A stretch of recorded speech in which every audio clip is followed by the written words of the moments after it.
There is something interesting about school. It has a way of making people believe that they can measure a child with a number. You get 90%. Brilliant. 80%. Very good. 60%. Not bad. 50%. Well, let us not talk about that one. And if your marks keep going down, suddenly everyone has questions. Are you studying? Are you paying attention? What happened? And, of course, the most dangerous question of all, what is wrong with you? But Cecilia had a problem. Her marks did not seem to tell the full story. Because if you walked into her classroom, you might have thought she was the brightest. Cecilia could follow lessons. She understood what her teachers were teaching. When the teacher asked questions in class, Cecilia often knew the answers. Sometimes she answered quickly. Sometimes she was among the first to raise her hand. She could complete her classwork. She could do her exercises. And when she brought her books home, her parents could see the evidence. Catherine would look at Cecilia's work. Peter would look too. To her parents, it was encouraging. They looked at their daughter and saw potential. They believed education could change her life. They believed Cecilia could go further than they had. Catherine and Peter had not been given the opportunity to go far with their own education, so they wanted something different for their children.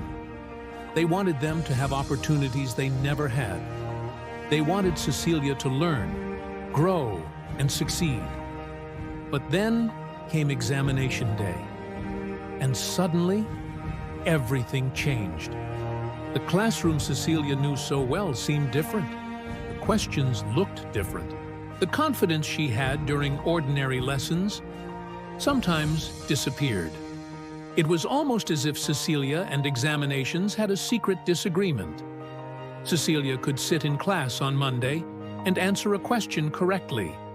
Then, on examination day, the same subject could look at her and say, "Good morning," but the examination paper was not interested in friendship. It wanted answers, and unfortunately, Cecilia's answers did not always arrive on time. Mathematics was an even more complicated relationship. Cecilia and mathematics were not exactly best friends. There was still a certain distance between them. Mathematics would ask Cecilia a question. Cecilia would look at it. The question would look back. And both would silently agree they needed space. But the strange thing was, Cecilia was not struggling in every subject. She was doing well in class. She could participate and answer questions. Yet, when the examination papers arrived, her performance became average. Not terrible, not excellent, just average. And that word began to follow her. At home, things looked different. Cecilia's parents would see her homework and see a child who appeared to be doing well. It was confusing. Catherine and Peter didn't have all the answers. They were simply two people working hard to give their children a better future. Perhaps Cecilia needed to study more. Perhaps she was nervous. Parents have a special talent. They can turn one examination result into an investigation. But Cecilia wasn't misbehaving. She wasn't lazy. She simply had a problem she didn't fully understand herself. And that was the hardest part. Imagine being a child who knows you can do something, but when it matters most, you struggle to show it. That can be frustrating. Cecilia may have wondered, am I really as clever as everyone thinks I am? Why do my marks not show what I know? But her parents knew they had to keep encouraging her. Catherine and Peter had a dream. They simply wanted her to have choices, and so they worked. They worked in the fields.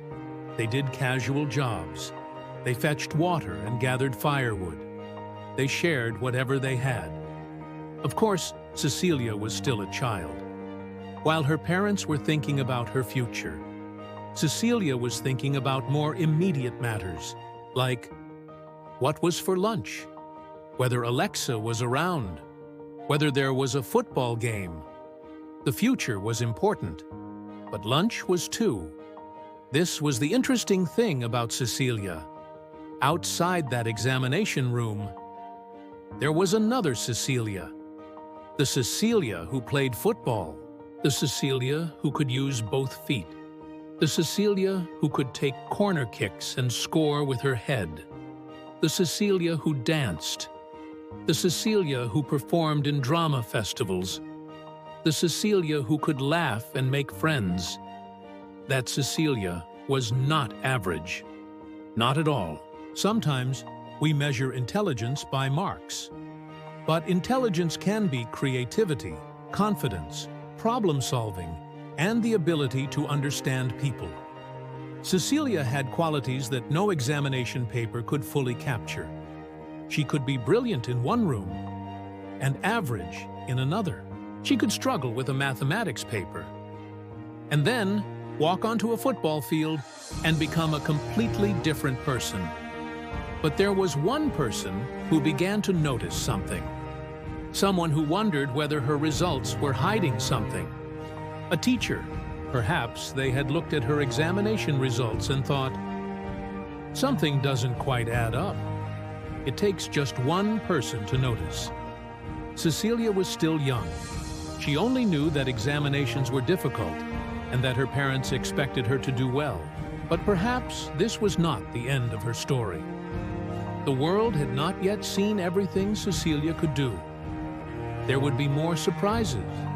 Cecilia's story was never going to be about a number. It was going to be about a girl discovering who she was.